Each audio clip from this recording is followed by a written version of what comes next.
Welcome to the Wild Camping panel. My name's Stephen Fabes. I'll be chairing today. I thought what we'd do is we'd start off with a little bit of a definition. Wild camping, rough camping, stealth camping, which makes it sound even more exciting, I think. To my mind, that's kind of just camping anywhere that's not a campsite. And that could be with a bivvy bag, it could be in a tent, it could be without anything, just in your sleeping bag, and it could be on a football pitch, it could be in the middle of a roundabout, it could be in the middle of a desert, it could be up a mountain. So there's lots of different possibilities. It seemed a little bit odd to me at first that we'd have a kind of, or perhaps it seems a bit odd to have a panel discussion on wild camping, because essentially it's quite a simple thing, isn't it? It's putting a tent up by the side of the road and trying to get some sleep. But the more I've done it, the more I realize there are actually quite good tips and tricks and things to remember. And there's quite a number of interesting ways that you can mess it up as well. And perhaps we'll get into some of those. So we've got a great panel. We've got lots of experience on this panel. We've also got a real breadth of experience as well. So we've got Elise Riordan, who's got a great micro adventurer, amazing photos and writing as well, definitely worth checking out her blog. And if you and she's got experience particularly in the UK. We have Kajsa, world record breaker, who has experience wild camping in Europe. And then we have myself and Peter Gostelow, and we've both been on very long bike rides and have got experience further afield. So hopefully we've got something for everybody. What I thought we'd do is each of us will do about a 10-minute section each with some photos and then thrown in, and then we'll kind of reconvene for some questions at the end. So there's two boxes, as you can see. There's a chat box and there's a Q&A box. Questions in the question box, chat in the chat box. That's all you need to remember. It's easy. So I think that's it. Without further ado, I'll pass over to Peter. And Peter is going to talk to us about wild camping, and then we'll move through the rest of the panel and chat again in a bit. Over to you, Peter. Thanks, Stephen. Hi, everyone. I'm just going to share my screen and hope this works, and hope you can all see that. So I am going to present for 10 minutes a very quick fire exchange of pictures of my experience and tips, tricks, and tales from wild camping. Predominantly these pictures are from Asia and Africa, and there's a few of England thrown in. Right, so yeah, reasons for wild camping.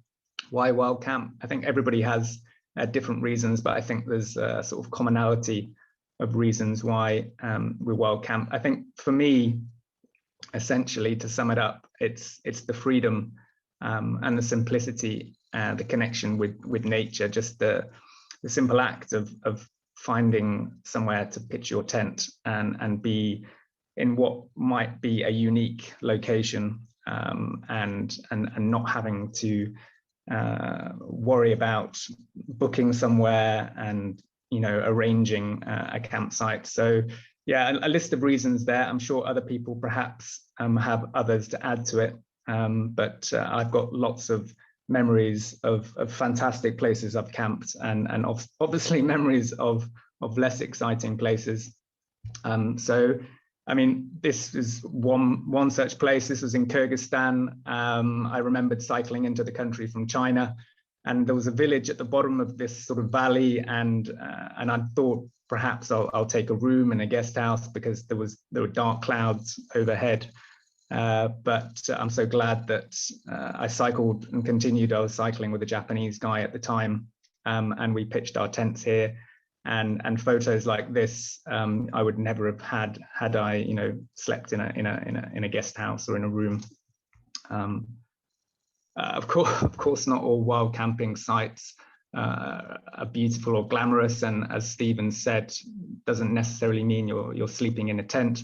So a number of times I've ended up just sleeping wherever it is on the side of the road. And in India, on the side of the road in northern India, I'd seen this sort of thatched shelter and decided that this was going to be where I was going to sleep that night. I didn't have many other options, and it turned out to be fine, apart from a few mice perhaps crawling over my sleeping bag at night. Of course, sometimes the weather turns rough, and even with a good tent, you know, if I had a choice of camping in heavy rain or having shelter, I'd take shelter. So, you know, pitching the tent, or not pitching the tent, but sleeping under a bridge in Austria when it was raining and it was dry is always an option. And cycling through the Sahara, the Western Sahara, the wind was very, very strong. I think I've written a tip here, haven't I? One of the tips I have, I think, having a freestanding tent is obviously an advantage when you know you might be sleeping on ground where you can't pitch the tent into the ground. So this worked fine, except in the morning I'd realized that this abandoned building on the side of the road, which was the best shelter for wind, was also somewhere where many people who were driving through the desert had decided they were going to use a toilet. So there was quite a lot of dry excrement. That definitely wasn't the best place, but certainly memorable. I've camped in lots of places with the tent not actually pitched outside. So cycling through Africa, I pitched my tent in a number of schools and churches, and of course didn't need to put the rain sheet, the fly sheet up, but having that freestanding tent was obviously an advantage. Why not wild camp? Well, I never like to focus on the negatives, but there are obviously reasons why people choose not to wild camp. People are concerned about the legality if you're trespassing. Of course, this is all context specific. You know, if you're camping in the UK, it comes with questions of legality. And in other parts of the world, well, it varies because you're never quite sure who owns the land. You know, it can be dangerous. Issues of danger, personal safety. What about the bicycle? What are you going to do with it? People often worried about wild animals. And, you know, another perhaps reason people don't choose to camp, wild camp, is what are you going to do about a shower or a toilet? Well, of course, you can improvise and carry some extra water and just pour the water over your head at the end of the night. And loneliness, being alone if you're camping solo and you're not in a campsite. There's some of the issues that people have. This picture was taken in Sicily, and I put it up there because it wasn't an ideal place, but it was late at night, and I pitched a tent there, and I didn't really have any other choice. And I woke up wondering whether people in the houses here would be looking out their window and seeing a random tent, but it was fine. And yeah, some of the do's of wild camping I've got here.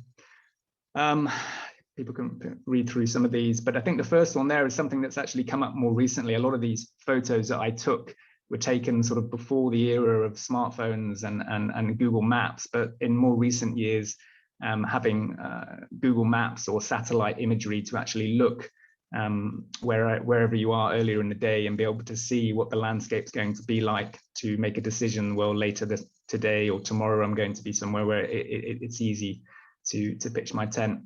Some of these might seem like common sense, but they're always good reminders. You know, having enough water, wait until it's quite late to pitch your tent, trying to leave the road without being seen. And here, yeah, pitching the tent behind a wall. It was great shelter from the wind, and also I couldn't be seen. Likewise, this one in Tibet, this one in Turkey beside a wall. Very close to the road, but the tent was actually hidden from the road, and it was very easy, obviously, just to pull off this road and pitch the tent there.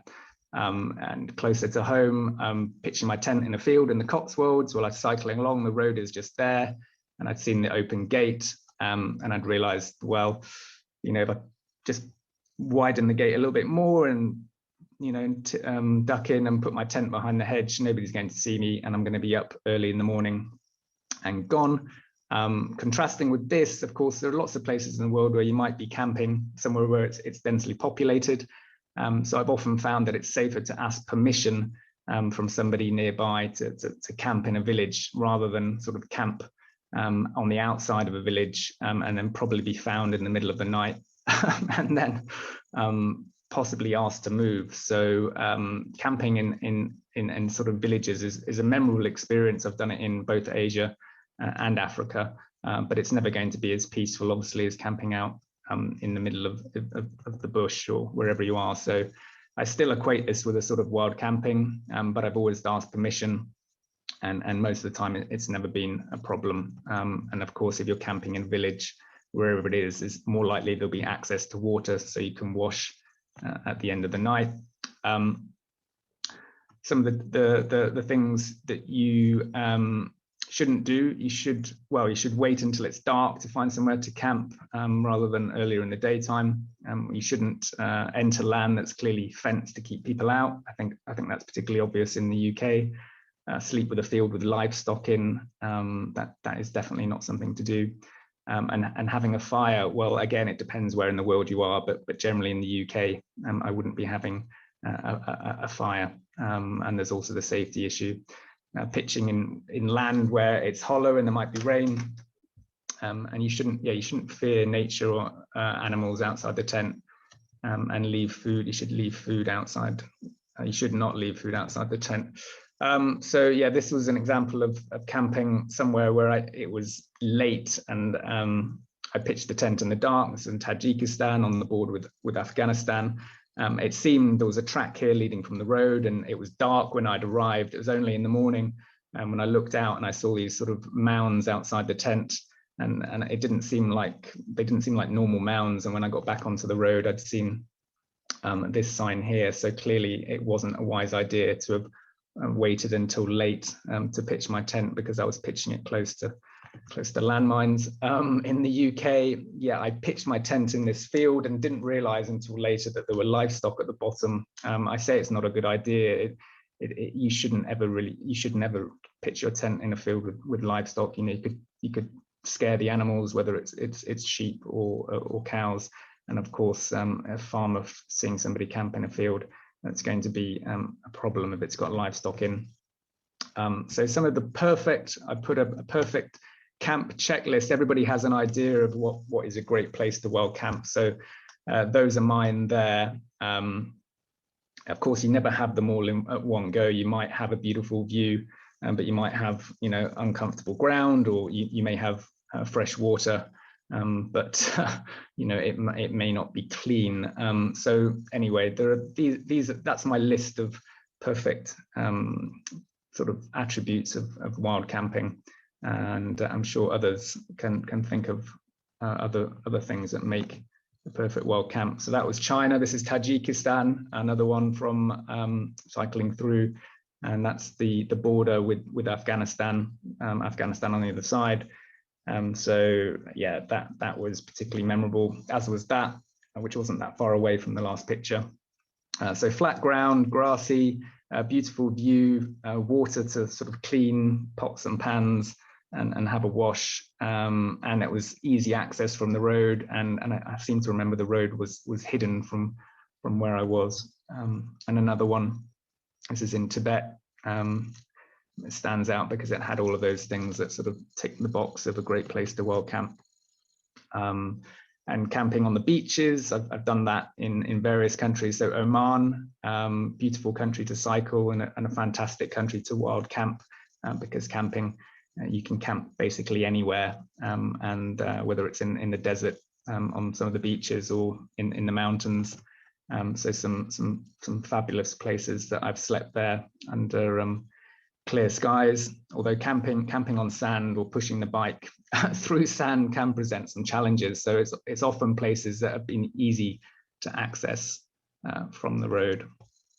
And then finishing up with a photo of pitching my tent in a field in the UK. I mean, it's a simple photo, but I'm really looking forward, hopefully this year, to getting back on the bike and just pitching my tent in field. And this was, I think, early morning, just before sunrise in early June, in a field, I think in Wiltshire. And I just remember it was a perfect day. It was clean cut grass, the skies were clear, the birds were chirping in the trees, and it just reminded me of all the joys of camping out and being close to nature.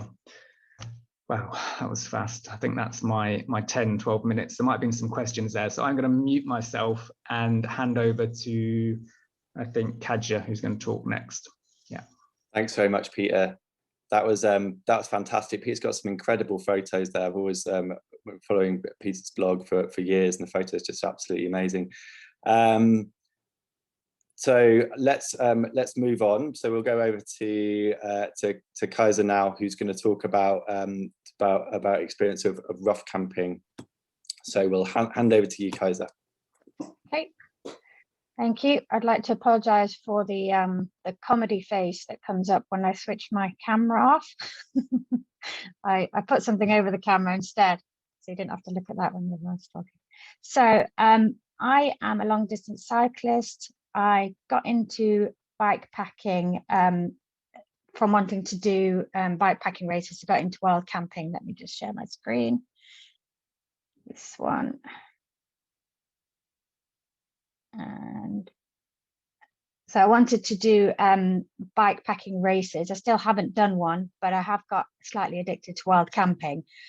And this was my first wild camping experience. I kind of threw myself in at the deep end here with just putting myself, a bivy bag, a sleeping mat, a sleeping bag in a field at the side of the road and trying to get some sleep. And this was in June.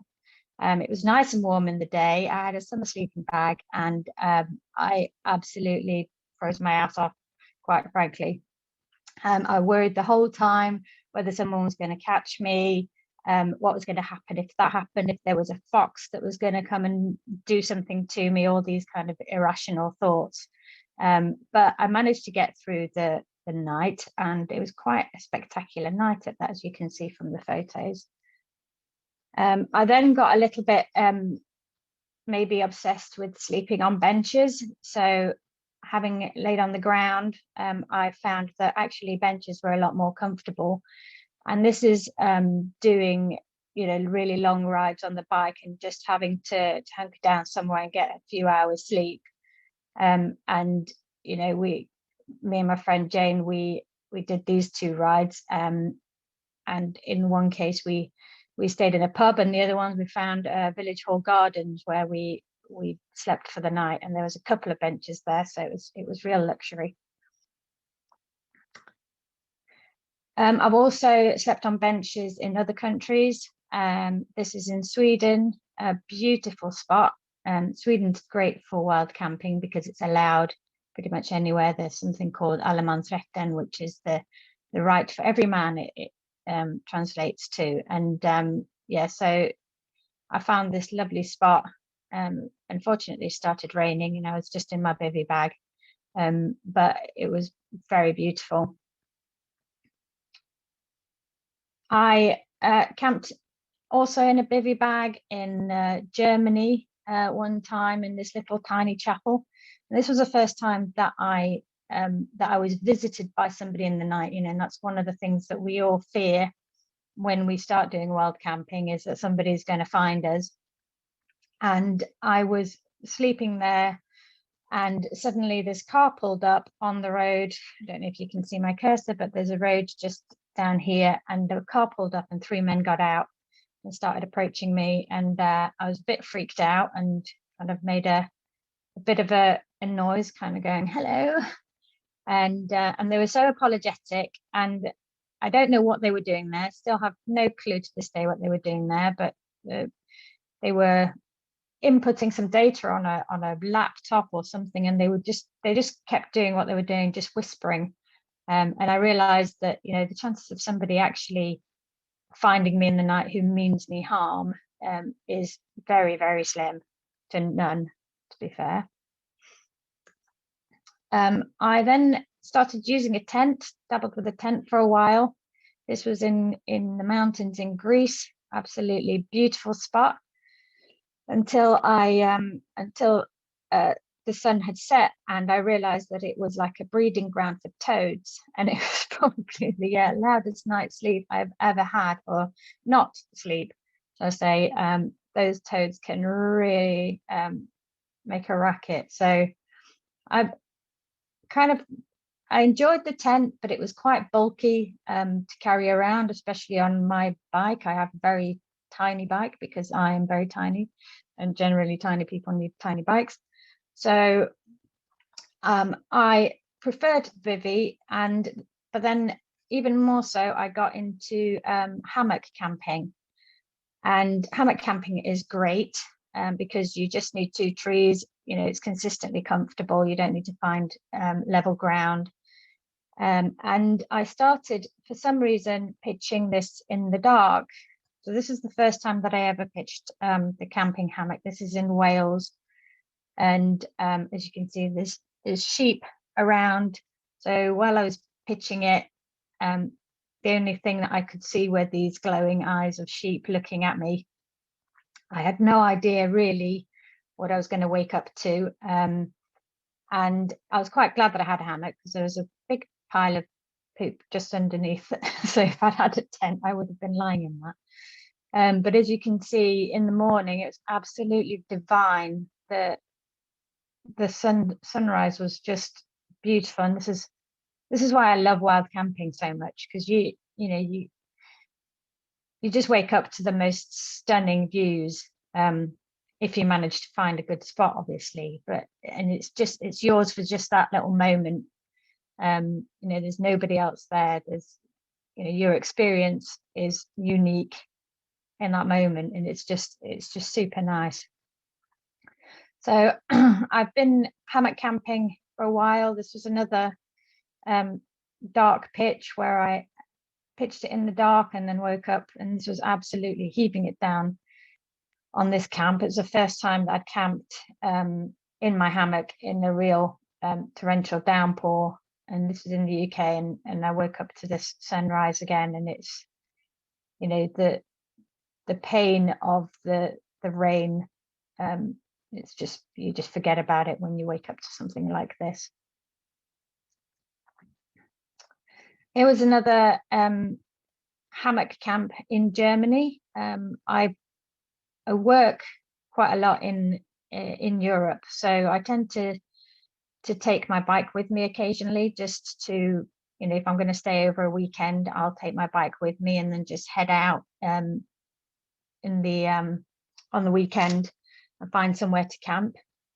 And this particular ride was quite a unique experience, because also in the dark, and you might think I'm a little bit bonkers doing all this pitching in the dark, but it's all by accident. So it just happens that I cycle too slow, or I can't find a spot to camp, and I end up having to pitch in the dark, because otherwise I'm not going to sleep at all. And once you've done that a couple of times, you realize that actually it's not that bad. And it's full of surprises in the morning when you find out where you've ended up. But this particular camp was unique, because as I was cycling along, looking into the forest to try and find somewhere to camp, I could see these eyes looking at me. I had no idea what it was. I realized, after all the irrational thoughts, I realized that I wasn't being chased by any wolves or anything like that. So I figured I was okay to stop, and I got in my hammock. And about 15 minutes later, I hear the snuffling, and I realized that an entire family of wild boar was visiting me. Not knowing what to do, I did what any rational person would do, and urgently messaged my friend to Google if I was going to die. And I realized I wasn't going to die, and I just had to try and make as much noise as possible to make them know that I was there, but not to know that it was me, in case they didn't like me and attacked me. So I made noises. I had no idea what I was doing. I was just very scared and hoped that they would go away, which they did. And I managed to actually get some sleep. So that was quite an experience. Here's another wild camp. This is in the UK. This is a slightly different hammock. Got a new one, much more comfortable. And this one I got found in the morning by Hilda, the English Bull Terrier puppy, who was ever so happy to see me. So that was quite enjoyable. And I think Hilda is probably the best name for a dog I've ever heard. I also camp with a tarp and a bivvy. That's quite a small setup, so you don't need a lot of space on your bike to carry that. With a hammock, it's quite a bit bigger. This was in the peaks, or the outskirts of the peaks. It was actually a mountain bike track, and I got some funny looks when I was pitching this up, but absolutely stunning view. as you can see, and not very windy that day, thankfully. So that was very nice, and it's quite a nice way to set up camp with the bike, the upside down bike, if you happen to get the handlebars dirty, and the bivvy underneath. So this was a really nice camp as well. And I set this up in the light, so that was a novelty for me. My latest and last bivvy wild camp, I guess, would be this one from just after Christmas, where I slept in a church lich gate. That's that pergola thing at, that by the cemetery. Apparently it has a name, and it's a lich gate. I don't know if I'm pronouncing it properly.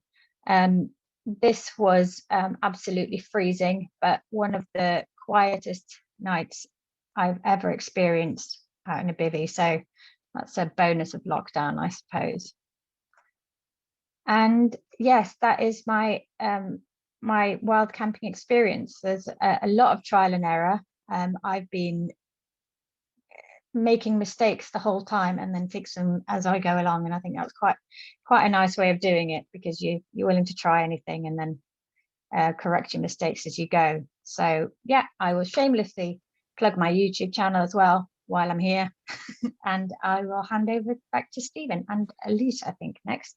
Thank you. Thanks very much, guys. That was brilliant. It's great to have someone with such experience with hammocks and bivvy bags. I'm sure we're going to have some questions about those, slightly sort of more unusual ways, I guess, of rough camping. And yeah, I guess you do make mistakes, but it's the thing that's so great about combining wild camping with cycle touring is that once you've cycled 130 kilometers, then you sleep pretty well, even if it's even if it's a bit of a difficult spot, or if it's a bit hard, or if you're on a bench or whatever. So yeah, with that, we'll move straight on. So we'll go over to Elise now. I'll hand over to you, Elise. Go for it. Well, thank you, Stephen. So I don't have a presentation, mostly because I don't tend to take photos of my setup when I'm wild camping, particularly when I'm cycling, because I do quite a bit of walking as well. And my approach to wild camping, depending whether I'm walking or cycling, is very different.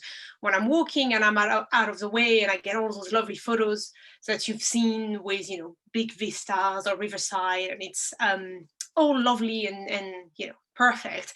But then when I'm cycle touring, I'm not out of the way, because I do road cycle touring mostly. So I'm surrounded by hedges and fences and villages and all sorts of things. So my strategies for wild camping changes quite a lot. The very first thing that I do with wild camping when I'm cycle touring is to give myself time, because it is harder, in my experience anyway, to find a spot that I will want to stop at.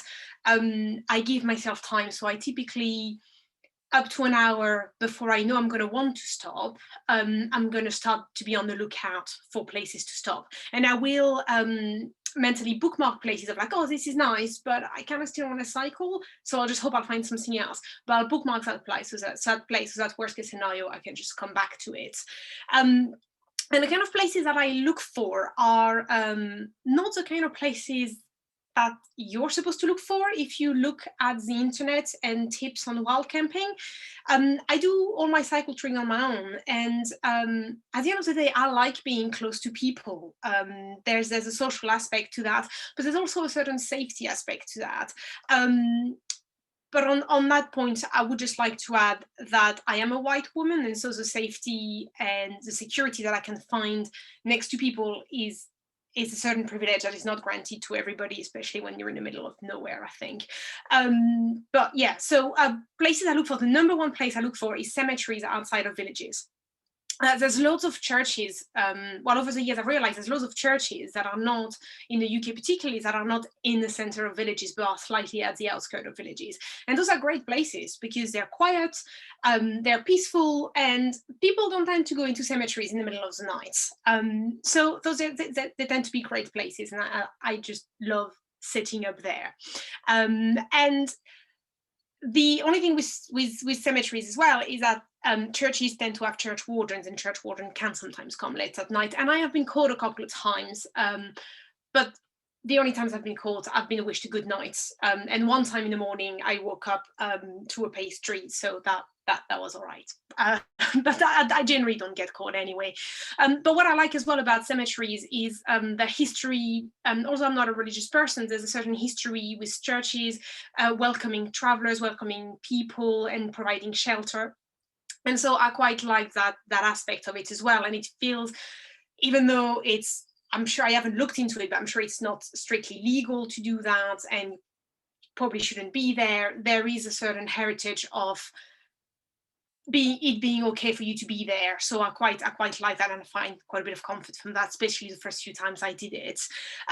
Other places I've slept at is people's front gardens and pub gardens, because there's a bit of grass that's there. I've got a tent, and it's a great place to pitch it. And also, when you ask people, then you get that permission, you get that problem with legality away, and you can stay. You've been told you can stay. People know where you are as well, and so you can fall under the protection of someone. And I guess it's a two-side thing. People know where you are, so they can find you and come bother you and be a problem. But equally, people know where you are, and so there's a certain safety to that. Should anything happen to you, another sort of downside. Well, it depends how you look at it. Again, it's two-way kind of thing with people front garden and pub gardens. Is that if you're not in the mood for chatting, don't go for that strategy, because you are definitely going to have to chat and engage with people. For those, and very much like Pete as well, fields with an open gate are brilliant. There's quite a few of them tucked behind a hedge. Nobody's going to see you. Cycle paths as well. I have slept right by cycle paths. So particularly on canals in the UK, there's a bit of grass at the side that just sleep there. Those are people sleeping there as well. So it's like a normal thing to do. I mean, they're sleeping in boats and I'm in a tent, but that has always worked very well. I only do it on cycle paths if I'm away enough from a village or a town that I know dog walkers are not going to suddenly come across me and maybe start arguing that I shouldn't be there. And another place that I quite like, but that place applies more to Europe than the UK, is motorhome car parks. They are in a lot of places across Western Europe, at least, less familiar with Eastern Europe. And they all have water. So it's a great thing, because that's one thing you don't have to worry. You don't have to worry about replenishing your water beforehand, about not using too much. There will be loads of water there.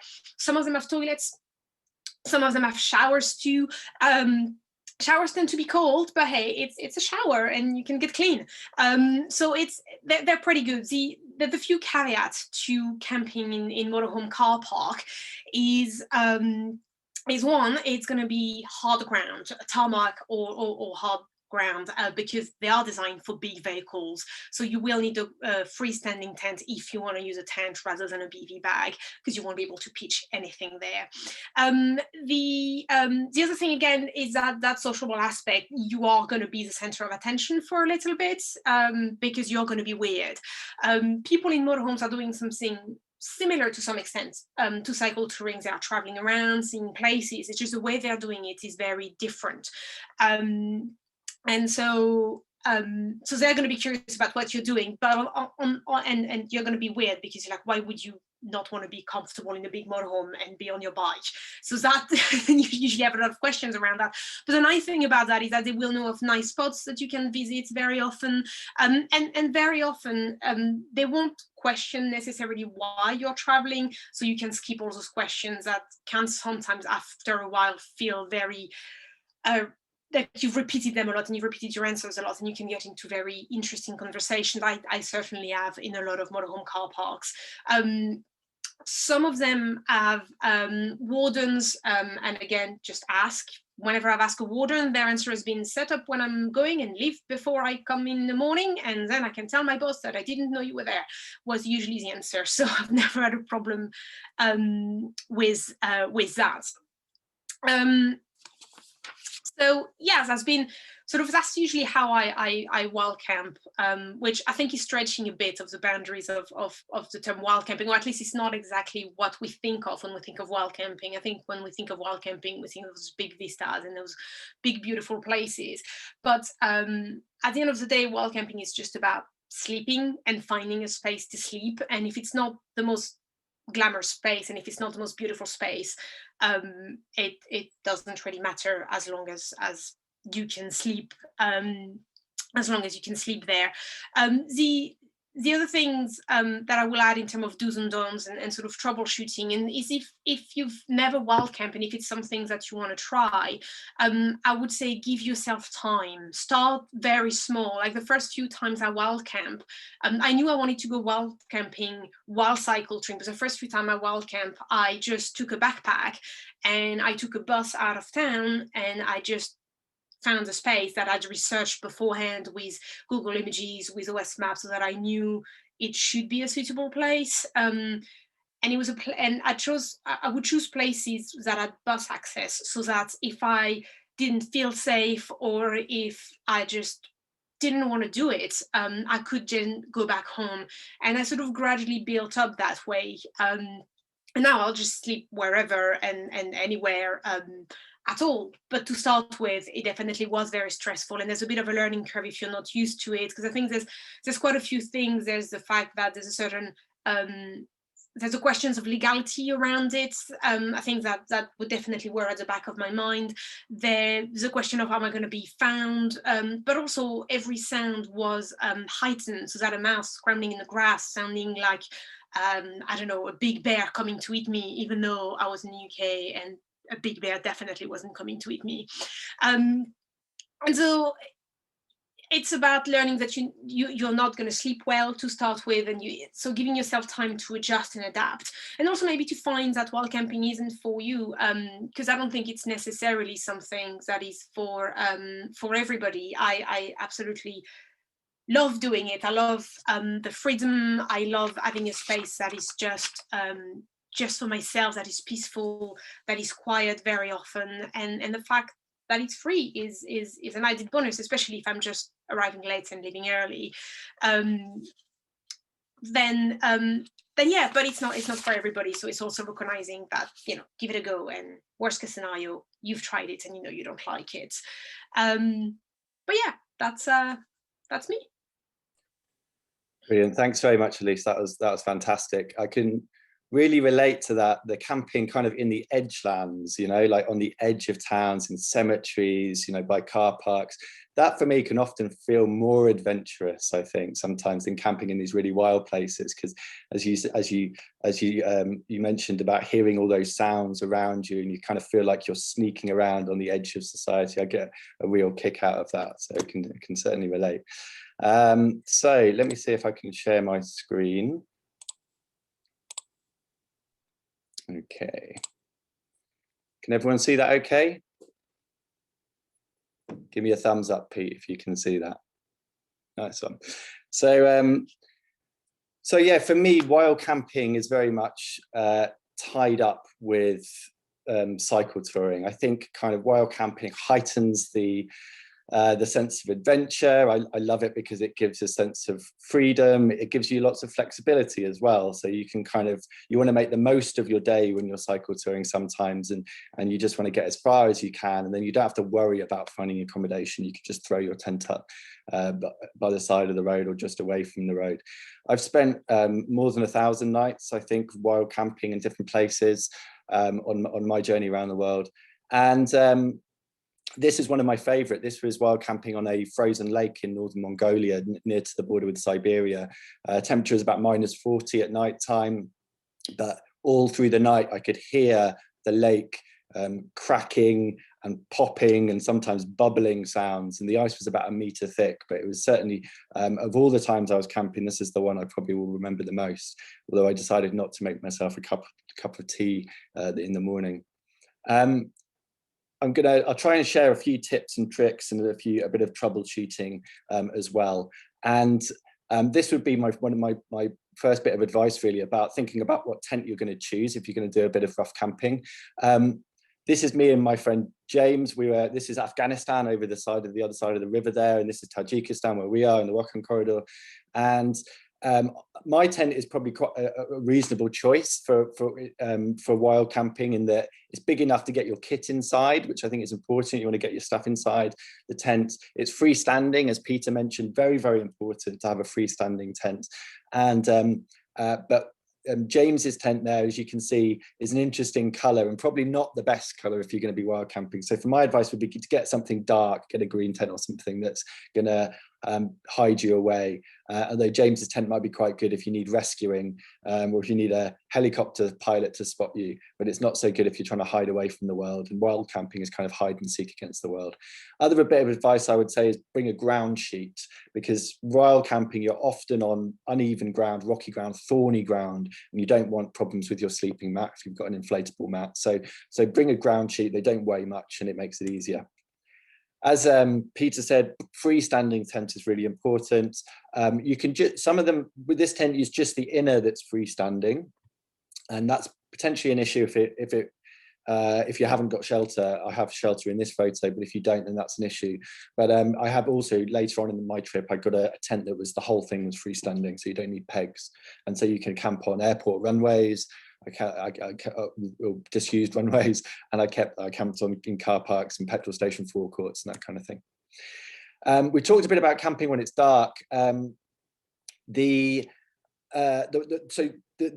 problem here, of course, is when it's dark, you can sometimes find you in an inappropriate spot. But the way that I would do it, my technique would be about an hour before it got dark, I would start looking. And about an hour before, I'd probably be really, really fussy. I would need like it had to be a perfect spot. And as it got towards sunset, I would get steadily less and less fussy, until right before sunset, I would kind of take whatever I could get at that stage. Now you have to bear in mind that if you're on a flat road with a good tailwind, you might cover 30, 40 kilometers or a bit more in that last hour. And if that's the case, you're going to see potentially quite a few possible places to rough camp. So you need to sort of bear that in mind. Compare that to when you're on a mountain, going up a mountain, rocky road, and you're only going to cover 7 or 8 kilometers, and then you're going to come across far fewer places. So you need to sort of factor that in as well. And also, if you're around the equator, you have to remember that the sun sets very quickly and darkness falls quite fast. Follow trails. Yep, definitely. A good rule of thumb, if you can see a good rough camping spot from the road, then by definition, it's not a good rough camping spot. So the best ones are when you follow a trail to see where it would lead, and then sometimes you really luck out. And this was in California, where a trail led to this really cool like sea cave where I was able to camp in overnight. So follow trails. I would usually just dump my bike at the side of the road. I would run off following a little path or whatever, making a little foray, and then seeing where that might lead. And then if it didn't come to much, I'd kind of run back to my bike and keep going. And probably best not to let anyone see you leave the road. Another top tip is going high rather than going low. Not so good if it's a storm coming or if it's very windy, but rough camping is kind of hide and seek. The way I like to see it is hide and seek against the world. And people tend to look down at things more often than they look up at things. So if you can get your tent higher, you've got slightly less chance, I think, often of being seen. And I'll tell you a bit about why it's hide and seek against the world in a moment. This is a kind of an old Cub Scout adage, I suppose. Look up, down, and around when you're camping. Look up. I've inadvertently camped beneath a tree which had a big bit of dead wood just in the branches, not connected to anything, which could have fallen and crushed me in my tent. So it would have been good to avoid that kind of situation. Look down at the ground. If it rains, what's going to happen? Is that water going to sort of percolate through, or is it going to collect and then come through your ground sheet? So think about the kind of ground that you're camping on. Ants were a major problem for me sometimes. You can't really amp-proof a tent. They will always find a way in through the zips or whatever. And I've been evicted from my tent in Central America on a few occasions when fire ants just completely took it over. And I had to sort of leave my tent and go and sleep elsewhere, which is quite stressful. And then look around you as well. This is a sign I saw in Holland. I was a bit worried when I saw this sign, wild rooster, and I imagined some kind of like marauding bird that was so dangerous they'd had to make a signpost for it. But I didn't realize that rooster translates to grid in Dutch, and I think this is a cattle grid. A bit of a word about a few different places to camp. Beaches. I'm actually not a big fan of beaches, but they seem a really nice place to camp, don't they? Because you can kind of watch the sun rising or setting over the ocean. You can go for a morning swim. But the problem with beaches, sand will kind of get you, kind of mess up your zips of your tent potentially.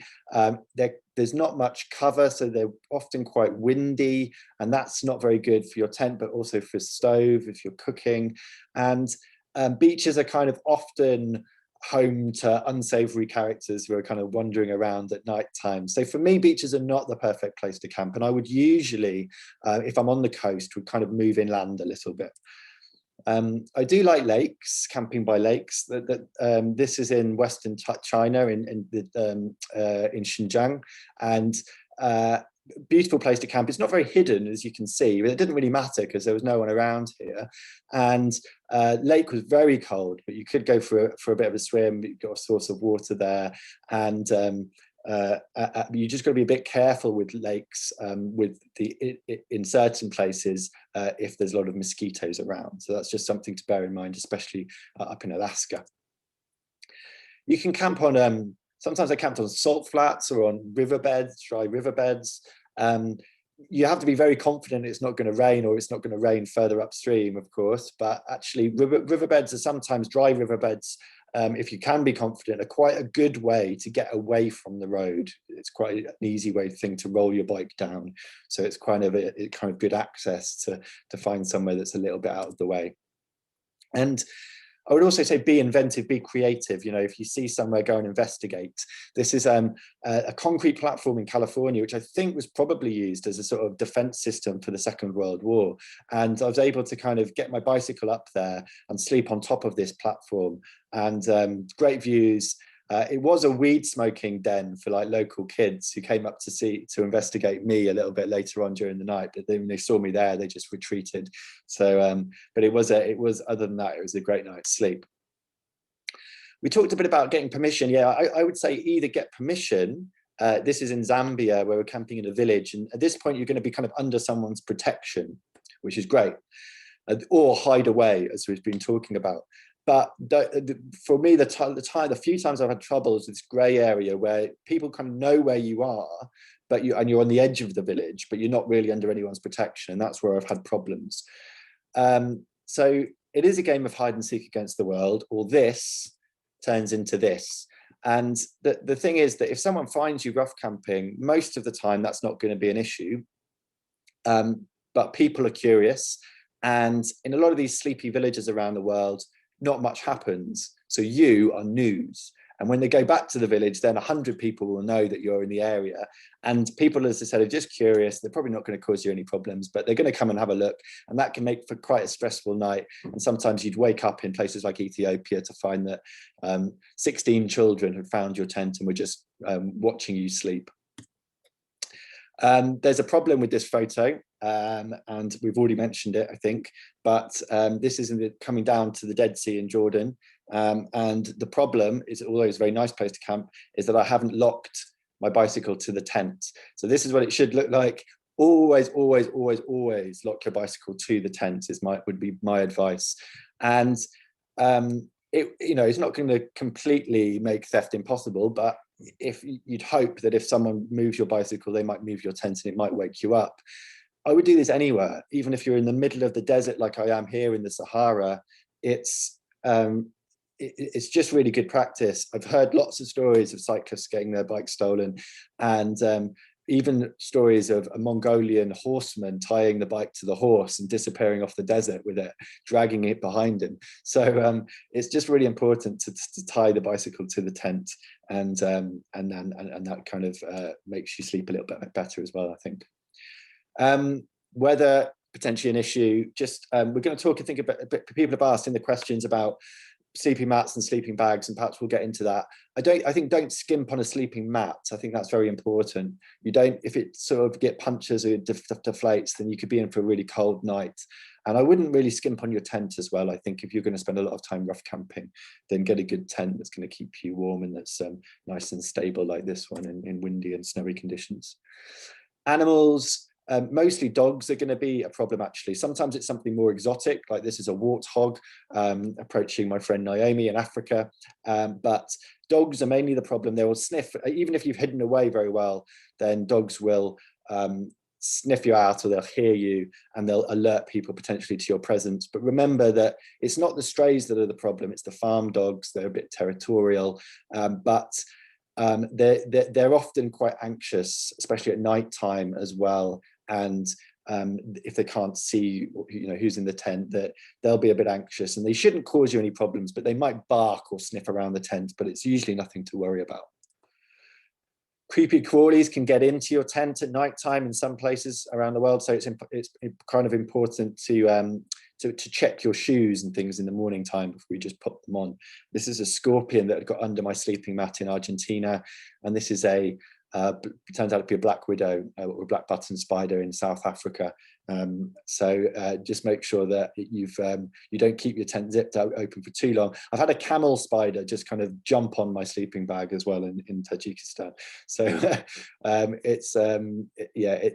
keep a lookout for insects, and make sure you check your shoes before you put them on if you're in anywhere where the insects can be a bit of a problem. And just think a little bit about whether it's worth it as well. In some places, it's going to be quite stressful. This is in Samothrace, a Greek island, where they're saying that you will get 3 months in prison for free camping, which seems a bit excessive. But in places like this, it's probably not wise. And in places like where it's you get a lot of attention, sometimes it's worth getting a cheap hotel instead. Or if it's the legality is an issue, I'm thinking about places like China, Myanmar. If you get caught, then you'll almost certainly be reported to someone in authority, and if you get spotted. So you just got to be very good at rough camping. You've got to be kind of really good at hiding in those kind of places. And we're going to talk about the legality in the UK when we get to the questions. Hopefully the end wasn't too negative there. As I said, I've spent more than 1,000 nights camping, and I've actually had relatively few problems in all of that time, but you tend to remember the problems that you've had. But actually the vast majority of the nights were really beautiful evenings like this, or mornings where you can feel like it feels like a real adventure. You've had a free night's sleep, and you wake up to a beautiful setting and a beautiful sunrise. So I'm going to stop my screen sharing now. We'll invite the rest of the panel to switch their cameras back on and their microphones, and then we will go through some of the questions you guys have asked in the Q&A. And I had a list of some of the ones. So let's start with, because we've had a few questions about the legality. I actually will say I don't know much about the legality of it. My thing is just that if you clean up after yourself, you're kind of discreet, and you're not camping with livestock, or you're not camping where it's going to be a problem. I'll be honest, I don't worry too much about the legality of it, but it's fair enough if you are concerned about the legality. And I just wonder if any of you guys know anything about that. I know in Scotland there's kind of the right to roam and stuff, isn't there? But I don't know if anyone knows, chip in if anyone knows anything about the legality of camping. Yes, the legality of wild camping in the UK anyway, it's as you say, it's technically illegal, apart from Scotland and a few other places around the country. There are a few pockets where you can legally camp. There was a question as well in a Q&A about the new laws around trespass that are being discussed and coming into place in the UK, and I think that the legality questions, I think, echoes, and those rules of trespass echoes a lot of the discussions that exist around privileges and things like that as well, because most of the time, and I have been found probably more times than you guys, I would think, in the UK anyway, because I sleep close to places, and I find that people don't usually care. People are usually quite happy to just be like, oh, well, you've just had a nice sleep, and you're clearly just on a bicycle with very little around you. You're clearly not having a party. You're clearly not bothering anything. And, you know, if you don't have all your clothes spread everywhere and litter everywhere, people tend to be quite forgiving. But again, from the experience of a white woman, I think is also a very specific kind of experience. But I find that there's what the law says and how people behave. And I think that's where the difference lie. If asking for permission, if it's someone's garden, or if it's in a pub garden or places like that, or in a village, it's easy enough to ask for permission, because you know the person who the land belongs to, or someone will know, and you'll be able to be directed in the right place. When you're going to be sleeping in a field, asking permission to the owner of that land is going to be impossible, because the owner of that land might live thousands of miles away. They might be next door, but they might not be.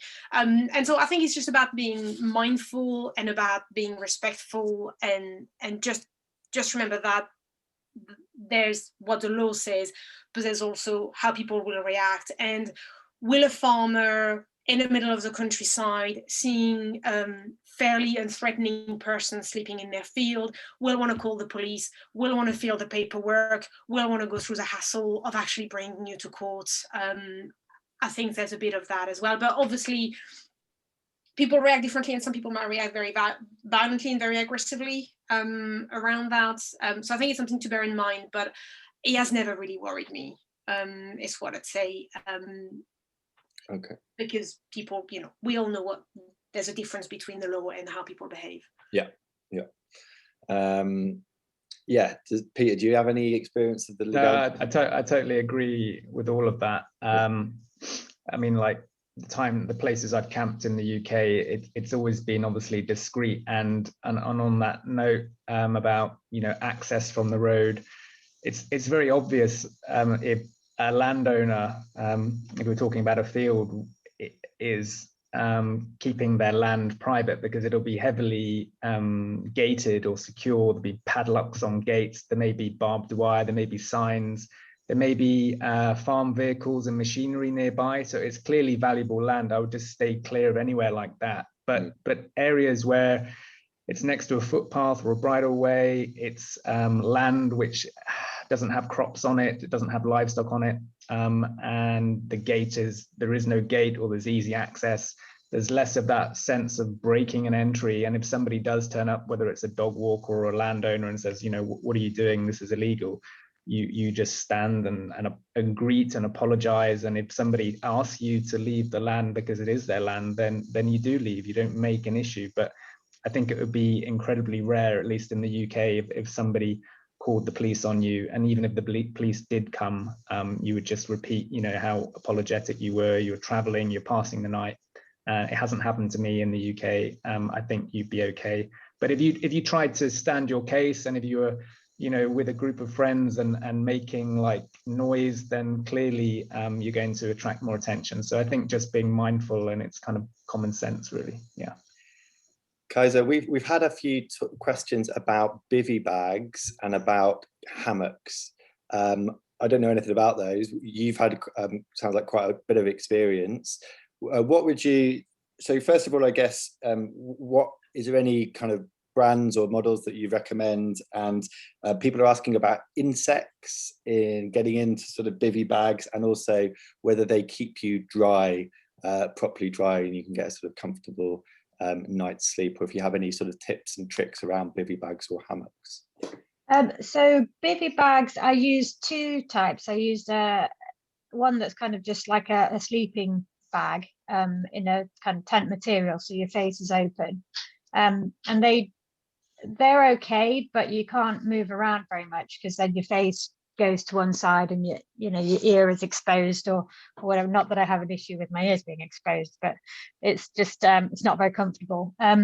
The condensation issue isn't so great in those because you're kind of breathing out of the bivy bag. With the hooped bivy, the condensation, so I've got one, it's really good, it's really lightweight and it's supposed to be breathable, but I zipped it up completely once and I could barely breathe. I woke up like 3 times gasping for breath. So I think, you know, based on the words breathe and able, I think that's a lie. And the condensation was incredible in that, but the condensation doesn't really bother me if I'm just doing one night, because I can just dry out my sleeping bag.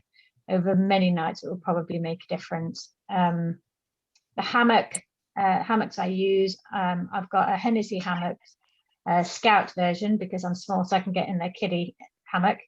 And I've got a DD hammocks, which is really, really comfortable. They're a bit bulkier than a bivy, but yeah, they're very practical in terms of, you know, the consistency of comfort, and they're actually really good value for money, which I was quite surprised about. You know, you can pay a lot of money for tents, and the hammock is quite significantly cheaper. So yeah.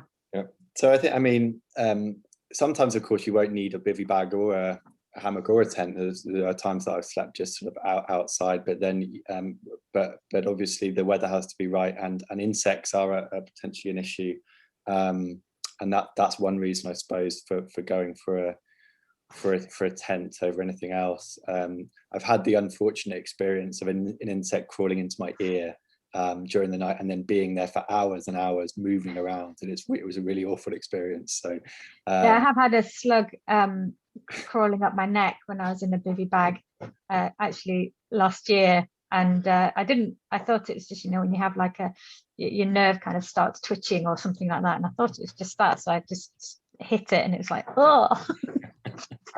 So yeah, then I got the hoop bivy that's got like a zip with a mosquito net to protect myself a bit more. So that we can talk a bit about, I suppose we can move on to sort of hygiene tips and washing and things like that. Who wants to kick off on that? Just don't bother.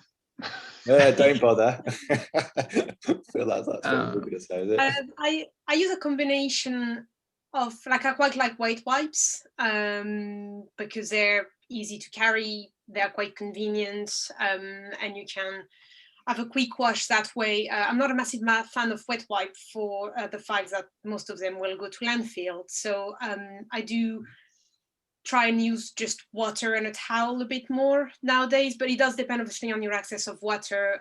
Because my experience is in the UK, water is fairly easy to find. You knock on someone's door and more often than not, they're more than happy to replenish your water. So as long as you know you've got enough for the night in the morning, you're fine. But yeah, I usually use a combination of wet wipes or just water and towel.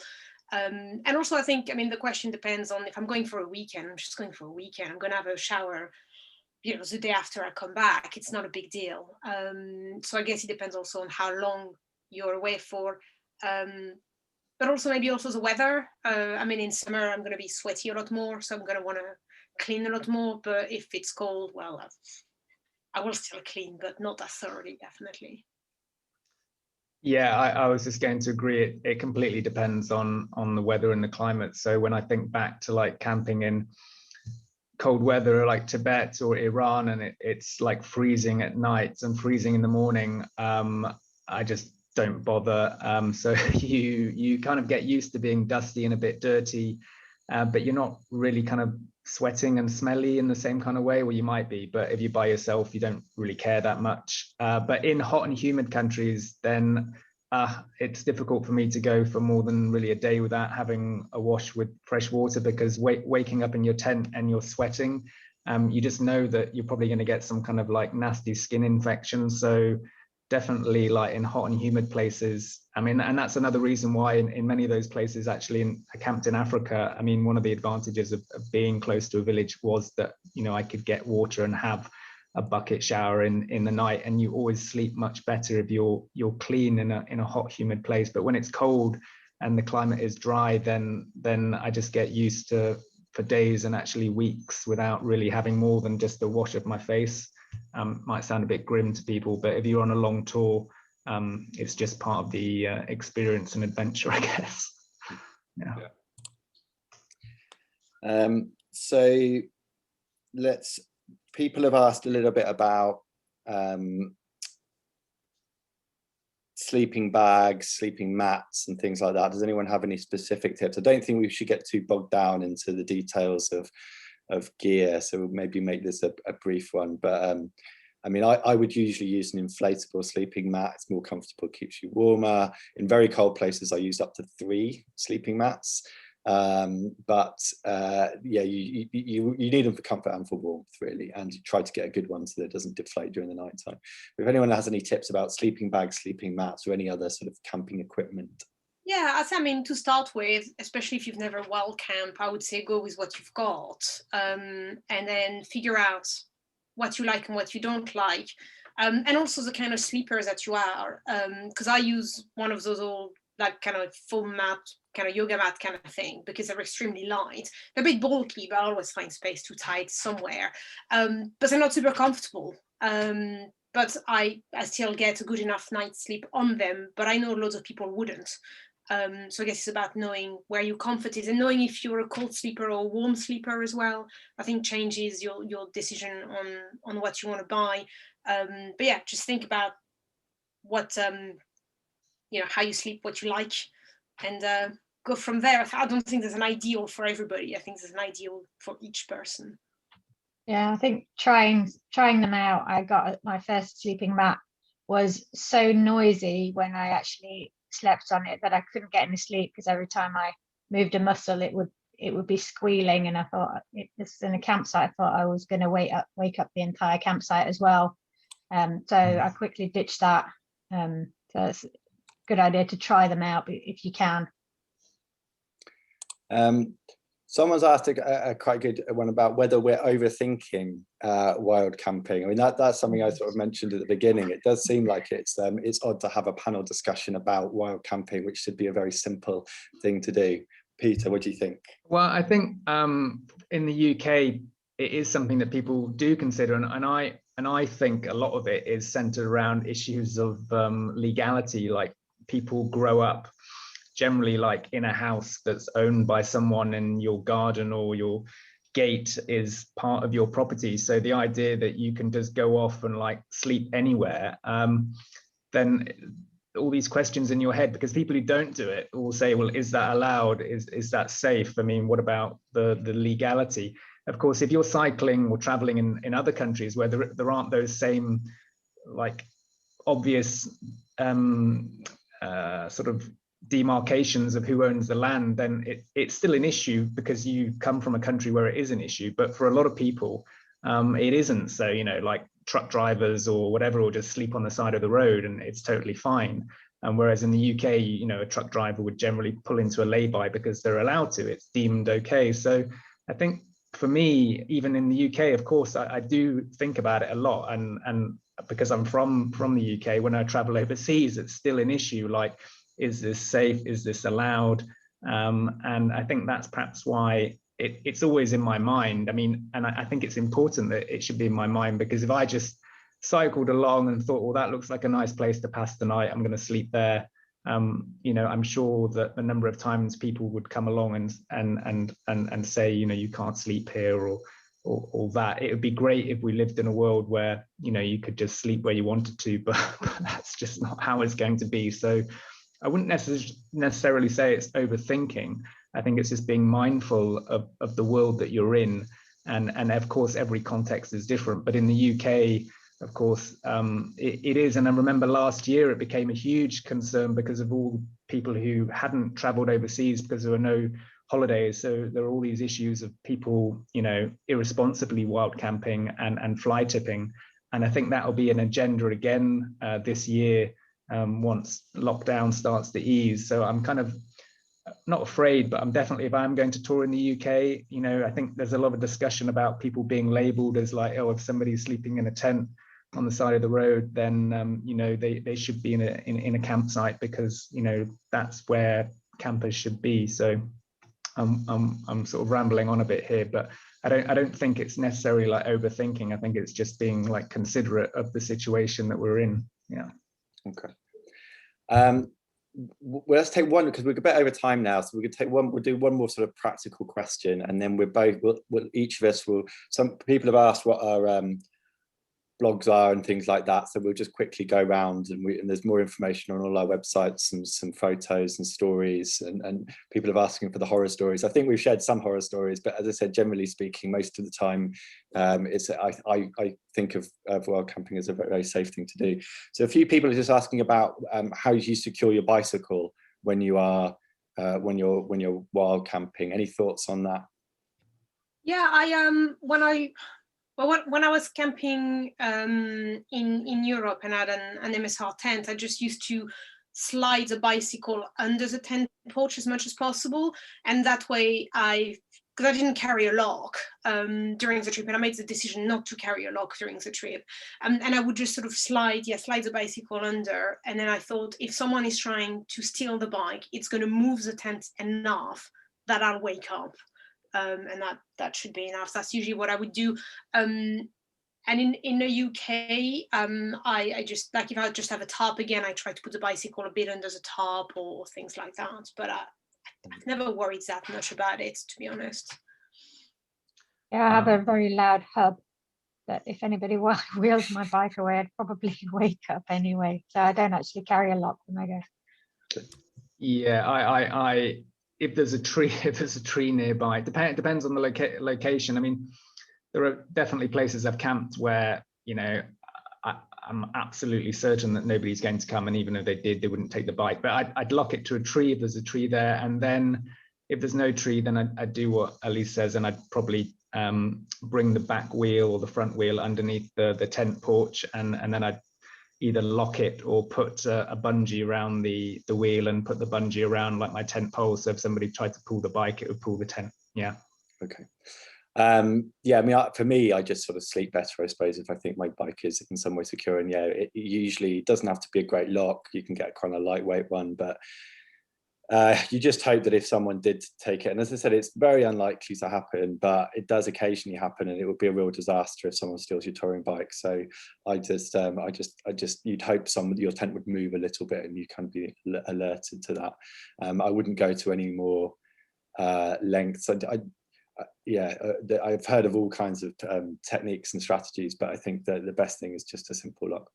So we'll wrap it up there. People have been asking about sort of blogs, and so I'm going to do a quick round. If you guys could just say your name and your surname, because people have been asking what our surnames are, and then mention your blog if you have one. We'll start with Peter. Yeah, I'm pretty inactive on blogging these days, but in more recent times, I've put pictures and photos up with sort of stories connected on my Instagram. So the Instagram handle is Pete Gost, PETEGOST, and it's a reminder for me to actually get a bit more active. I mean, I'm hoping to tour a lot more this year. I haven't done as much in the last several years as I wanted to, so I'll definitely be more active on that Instagram and hopefully blogging. And the website is petergostelo.com. Yeah. And Kajsa, you've got a YouTube channel, is that right? Yeah, so I do kind of YouTubing on bike packing and long distance cycling and various, just anything that comes into my cycling world. I tend to just film. I'm a bit of a gadget freak, so I just enjoy using the cameras as well. So yeah, you can find me. It's Kajsa Thailand on YouTube. It's quite a unique name, so it's easy to find. Allysse? Well, you can find me on my website, which is AllyseRiordan.info, but I'll pop it in the panelist and attendee chat because I've spelled it quite awkwardly. So it's not the most straightforward. And I'm also on Twitter at Elise Riordan. I don't necessarily talk about cycling and camping a lot of the time, but I'm always happy to chat about it. So you can always just, get in touch, and happy to chat away. And my website at the moment is stephenfabes.com. I'm going to do quite a shameless plug for my own book that was released last year. It's called Signs of Life, and that's out now. You can go to my website, and there's links to where you can buy the book on there. Brilliant, that was fantastic. Thank you very much to everybody. Thanks for tuning in, and thank you for all your questions. We'll round it up. Thank you. Thank you very much, everyone.